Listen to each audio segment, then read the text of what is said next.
ইউটিউবে এখন যেটা দেখি সফলতার গল্প, ব্যর্থতার কথা কেউ বলে না। আমার কিন্তু অনেক ব্যর্থতা আছে। এইভাবে আপনারা নিজেদের কষ্টার্জিত পয়সা নষ্ট করবেন না। সফলতার গল্প শুনে যে মানুষ আকৃষ্ট হয়।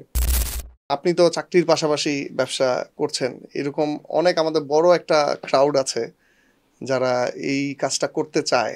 আমরা কিন্তু গত 2টা পর্বে তাদের খুবই ডিসকারেজ করেছি যে ভাই দূরে থেকে বা নিজে না থাকতে পারলে কইরেন না। তো আপনি তো ভাইয়া চাকরির পাশাপাশি এটা ম্যানেজ করছেন এবং আলহামদুলিল্লাহ বেশ ভালোভাবেই ম্যানেজ করছেন। তো এই বিষয়ে যদি আপনি একটু আপনার কমেন্ট দেন বা যারা করতে চায় তাদের বিষয়ে যদি একটু বলেন, যে টিপস বলেন বা পরামর্শ বলেন, এটা আপনি কিভাবে ম্যানেজ করছেন এই চাকরি করে ব্যবসাটা? না, যে কোনো ব্যবসায় স্পেশালি যে আপনার লাইভ স্টক বিজনেস যেগুলো আর কি, এগুলাতে অবশ্যই আপনাকে টাইম দিতে হবে। আমি যেটা বলতে চাই, ফার্স্ট টিপস যেটা বা মেইন টিপস যেটা, সেটা হচ্ছে যে আপনি যদি সময় দিতে না পারেন, আপনার এই ব্যবসায় আসার দরকার নেই। কারণ এসে আপনি কিছু করতে পারবেন না। হ্যাঁ, এটা আসলেই যে থাকতেই হবে। অন্তত আপনি অল্প সময় থাকেন, কিন্তু প্রতিদিন আপনাকে আপনার ফার্মে আপনাকে যেতে হবে, আপনাকে ভিজিট করতে হবে, আপনাকে দেখতে হবে কি অবস্থা।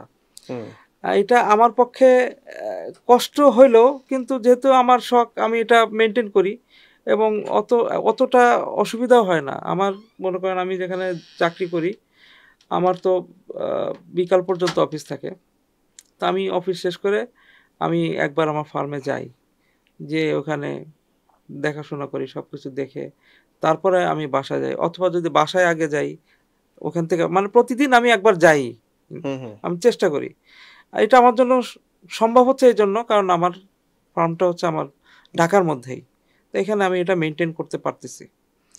এই জন্য আমি বলবো যে প্রথম টিপস বা যদি একটা টিপস বলেন, সেটা হচ্ছে আপনাকে অবশ্যই থাকতে হবে, আপনাকে সময় দিতে হবে। এইটা মনে করেন যে আমরা অনেকে প্রবাস থেকে অনেকে কিন্তু শখ করে, প্রবাসীদের মন কিন্তু বাংলাদেশে পড়ে থাকে। তারা চায় যে এই জিনিসগুলো তারা দেখে। আর আমরা তো ইউটিউবে এখন যেটা দেখি সফলতার গল্প, সবাই এসে বলে আমি সফল। হ্যাঁ, ব্যর্থতার কথা কেউ বলে না। আমার কিন্তু অনেক ব্যর্থতা আছে। আপনি যদি জিজ্ঞেস করেন, আস্তে আস্তে সেটা বলা যাবে। কিন্তু এই যে সফলতার গল্প শুনে যে মানুষ আকৃষ্ট হয়, সেটা অনেকে প্রবাস থেকে কি করে, ভাইকে দিয়ে চালায়, তারপরে শালা সম্বন্ধী, শ্বশুর, ওদের দিয়ে চালায়। কিন্তু আমার অনেস্ট অ্যাডভাইস, এইভাবে আপনারা নিজেদের কষ্টার্জিত পয়সা নষ্ট করবেন না। আপনি দেশে যখন আসবেন তখন করেন, কেউকে দিয়ে এটা করতে যেন না, তাহলে পারবেন না। ঠিক আছে, অবশ্যই টাইম দিতে হবে, এটা হচ্ছে মেইন কথা। আপনি তো ভাইয়া দেখি যে আমরা তো পাশাপাশি খামার, মানে আপনি এমন কোনো দিন নাই যে আপনি খামারে আসেন না, ইভেন আপনার সাথে কথা হয় না এমন কোনো দিন নাই। এবং দেখা যায় যে আমার চেয়ে হয়তো বেশি আপনি থাকেন বা আসেন। তো এটা যেটা হচ্ছে যে প্রথম যে পয়েন্টটা উঠে আসলো যে আপনার থাকতে হবে। আপনি যদি চাকরির পাশাপাশি সময় পান, দেন আপনার আসলে ব্যবসা করতে হবে। সময় বের করা যায়, সবাই তো 24 ঘন্টা ব্যস্ত থাকে না। ফোকাসড হতে হবে, রাইট, যে আমি এটা কাজ করব, এটাই করতে হবে। দিনের একটা অংশ আপনার আসতে হবে। বাকি সময়টা ভাই কিভাবে কন্ট্রোল করেন বা মেইনটেইন করেন, বিশেষ করে সেলসটা বা আপনার যেহেতু দুধের গরু আছে, দুধটা পানানোর যে বিষয়গুলা, এটা তো খুবই এক্সপার্ট বা বিশ্বস্ত লোক দরকার। এটা আপনি কিভাবে ম্যানেজ করছেন? এটা একটা চ্যালেঞ্জ। আপনাকে দুধের খামার করতে গেলে একটু কিছু চ্যালেঞ্জ আপনাকে নিতে হবে। আপনার এক্সপার্ট লোক লাগবে, হিসাব বা আপনার অ্যাকাউন্টসটা ঠিক থাকতে হবে। তো আমি যেভাবে করি এখন, একটু প্রযুক্তির আশ্রয় নিতে হয়, হেল্প নিতে হয়। এখন তো এটা ইজি। যেমন মনে করেন একটা মোবাইলে তো আমরা যোগাযোগ করছি। আর হচ্ছে আমার খামারে ক্যামেরা লাগানো আছে, সিসি ক্যামেরা লাগানো আছে। অনলাইনে আমি সবসময় খামারকে মনিটর করতে পারছি, এবং দরকার হলে আমি যখন প্রয়োজন হচ্ছে সাথে সাথে চলে আসতে পারছি। এই জন্য এখন এটা আসলে বড় কোনো প্রবলেম না।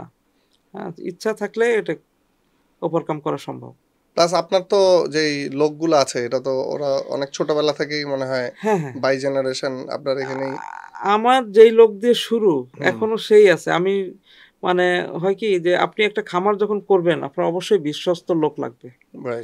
বিশ্বস্ত লোক লাগবে মানে আপনি যাকে দিয়ে করবেন, তার কিন্তু আপনার মতো তাকেও বুঝতে হবে যে এটাও তার খামার, তার মধ্যে এই ফিলিংসটা আসতে হবে।